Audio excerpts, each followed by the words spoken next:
That is ultra long shot Jed Forrest, as the tote board reads 99-1 on him. It reads 3-5 for would-be champion Cigar. In the gate for the 12th Breeders' Cup Classic. And they're off. French Deputy Star Standard strikes out for the lead immediately, and he is aggressively ridden here. Star Standard to the lead, and Cigar is keyed up today. Very competitive. It is right up there close for the inside Le Carrière. They make the bend toward the backstretch. Star Standard leads. Le Carrière pressing on the inside. Jerry Bailey with a hard hold of the pent-up power of Cigar, restrained in third. Peaks and Valleys in the clear on the outside fourth. Unaccounted for is fifth. French Deputy from off the pace today. England's Hauling is now seventh on the outside. Tinner's Way is next. Then it's Solo the Matter, who's down on the fence about 9 lengths from the lead. Jed Forrest and Concern is just where he was last year at this time. Last, about a dozen lengths from the front. The opening quarter went in 24 1/5 seconds. Star Standard on the outside. Le Carrière pressing for the lead with 6 furlongs to go. And Cigar wants to go to the lead, but Jerry Bailey says no, not yet. Unaccounted for, fourth toward the rail with 5 furlongs to run. The opening half mile went in 48 1/5 seconds. Solo the Matter now has to pick it up, and he threads his way through in between horses. Then farther back, it's French Deputy, who's only 3.5 lengths from the lead. Then Peaks and Valleys, followed by Hauling. A break of 3 to Jed Forrest, followed by Tinner's Way. Concern is still last. 3 furlongs to go. Cigar! Cigar makes his move, and he sweeps to the lead with a dramatic rush with 3 furlongs to go. And Jerry Bailey turns him loose, and he guides him down to the rail as the field turns for home. Unaccounted for down inside, a 1/4 mile between Cigar and a perfect season, coming down to the last furlong with a 2.5 length lead. And Jerry Bailey calls on Cigar for everything he has. Le Carrière is a weakening second. On the inside, unaccounted for. On the outside, Solo the Matter. And here he is, the unconquerable, invincible, unbeatable Cigar. He has won it, and look at this time over this racetrack, 159 2. He beat the best the world could offer, and even Mother Nature too. There he is, Cigar. We have been witness to racing greatness. Cigar, 12 in a row, an unbeaten season, and he did it in style. 159 2.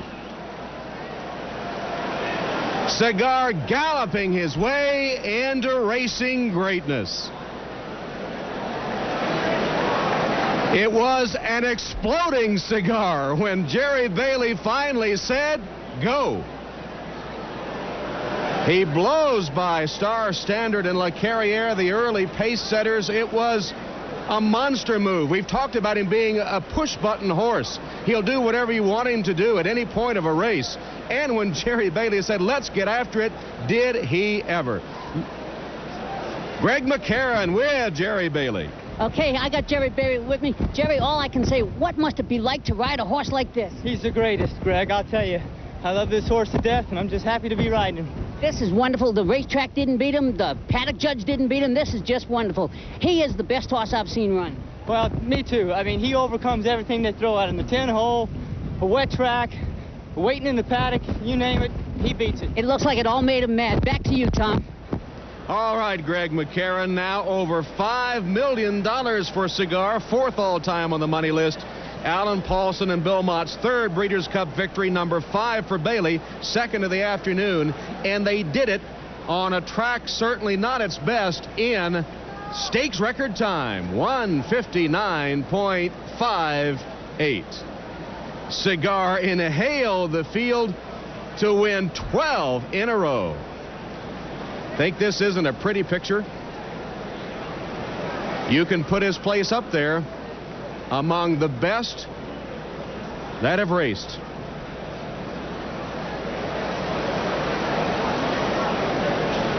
Jerry Bailey making sure, right hand, left hand with a whip, right about here. He looks and he knows he's got a dozen.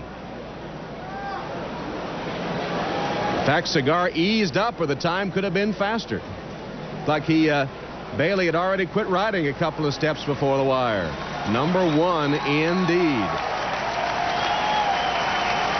Billy Mott, not bothered by that mini controversy in the paddock. Alan Paulson knows it. And the self-made Cigar team, Mott, Paulson, Jerry Bailey, and the horse himself, Cigar. What an ovation from the crowd here at Belmont Park. 4 of the last 5 for Jerry Bailey. This is the one he'll remember.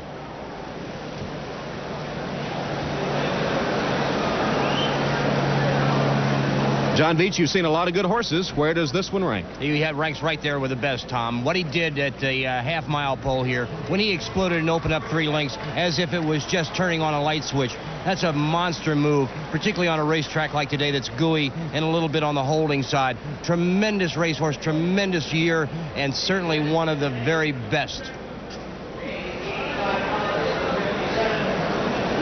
Payoff, Cigar 340, 360, 290. Paid more to place than he did to win. There'll be a lot of people saving those $2 tickets on Cigar. Put a $2 wager in there and frame that ticket. La Carriere holding on gamely for second and unaccounted for. The last horse to beat Cigar held the show. Here's the complete order of finish. Soul of the Matter got the 4th spot, then Star Standard, the early pace setter. Peaks and Valleys never fired today. Tinner's Way, the son of Secretariat, could not spoil Cigar's run to greatness. Concern, last year's winner, 8th. French Deputy, 9th. Jed Forrest, 10th. And look at that. The 8-weight race winning streak of Hauling comes to a close on the dirt of Belmont Park.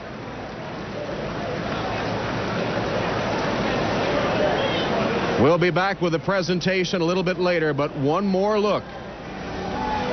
As they say, one of the best to ever look through a bridle.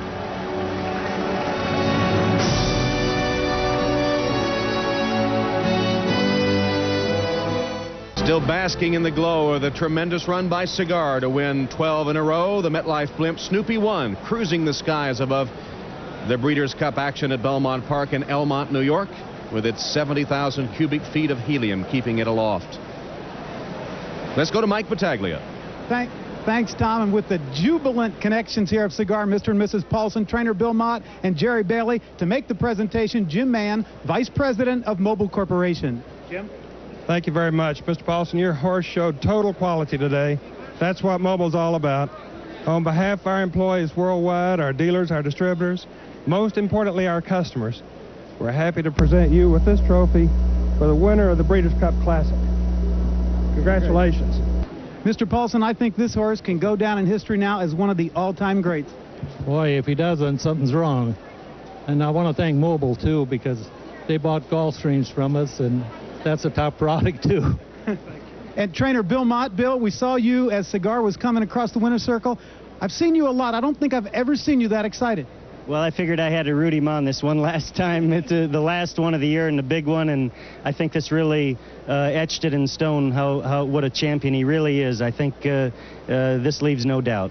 Truly a champion, and I think that you have to agree that he has to go down in history as one of the best ever. I think he surely does. I think they can tack his name right up there with the all-time greats, and I don't think we have to hedge on that at all. I think he's a real super horse.